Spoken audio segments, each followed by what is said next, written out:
Human,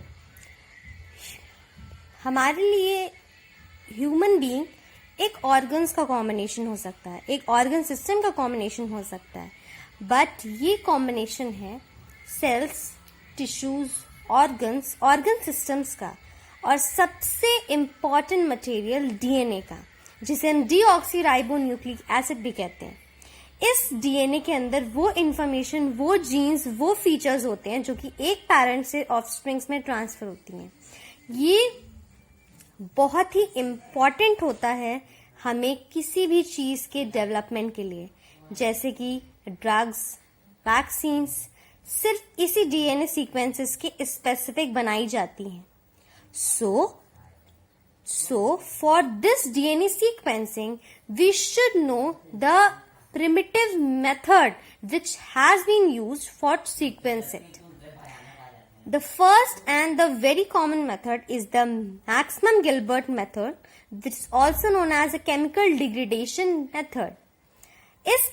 इस chemical degradation method में हम एक कंप्लीट डीएनए स्ट्रैंड को, जो कि बेसिकली डबल स्ट्रैंडेड फॉर्म में ह्यूमन में होता है, हम इसको केमिकली डिग्रेड करेंगे। इसके जो न्यूक्लियोटाइड्स हैं, बेसिकली 4 न्यूक्लियोटाइड्स होते हैं डीएनए में, जो कि AGTC,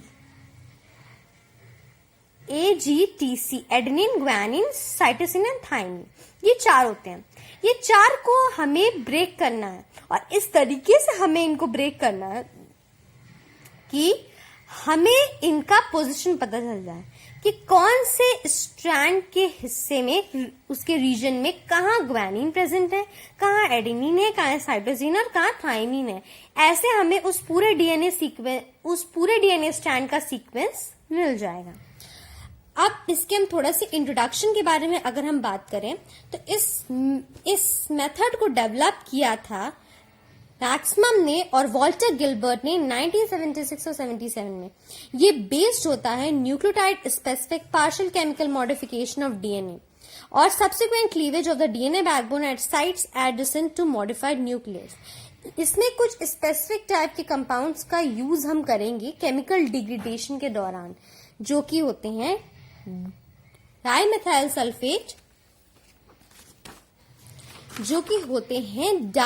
सल्फेट, उसको हमने हीट करना है।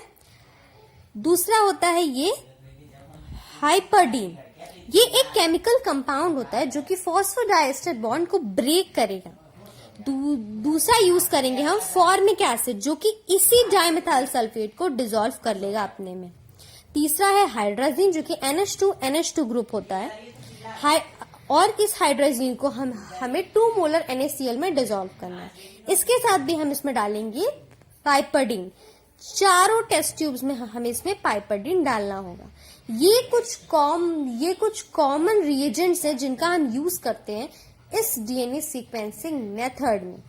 अब इसकी थोड़ी सी ओवरव्यू लेते हैं कि इसमें किस तरीके के स्टेप्स का यूज होता है। The first step is the end labeling, restriction, digestion, denaturation, chemical degradation, gel electrophoresis, autoradiography, and sequence determination.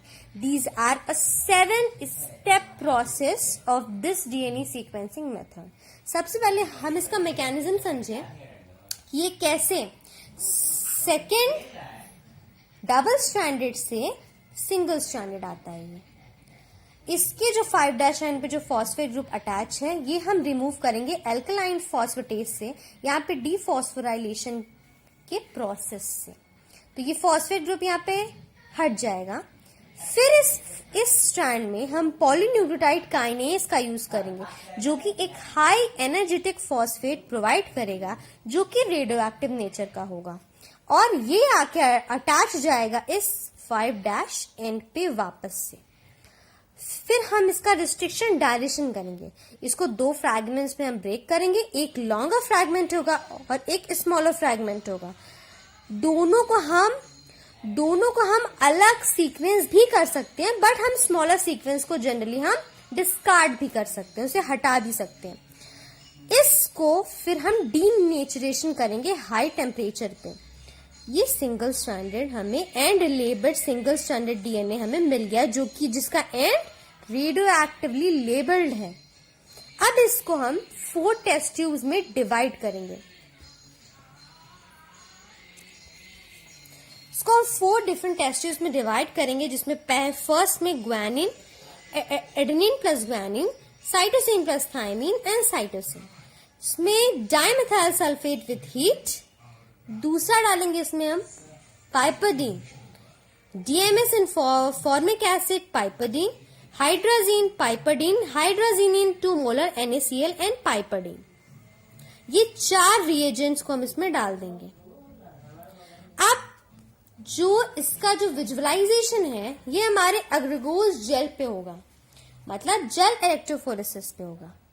इसमें हम एक साइड मॉलिक्यूलर मार्कर्स लगाएंगे जो कि जिनका साइज ऊपर से नीचे में डिक्रीज होगा, और सीक्वेंस हमें रीड करना होगा तो हम sequence lower to upper read करेंगे। इसमें मैं एक एग्जांपल आपको एक्सप्लेन कर देती हूँ कि फर्स्ट नंबर पे अगर हम देखें तो हमारे दो फ्रैगमेंट्स आए हैं। एक आया है ये ग्वानिन पे, दूसरा आया है हमारा एडेनिन प्लस ग्वानिन पे।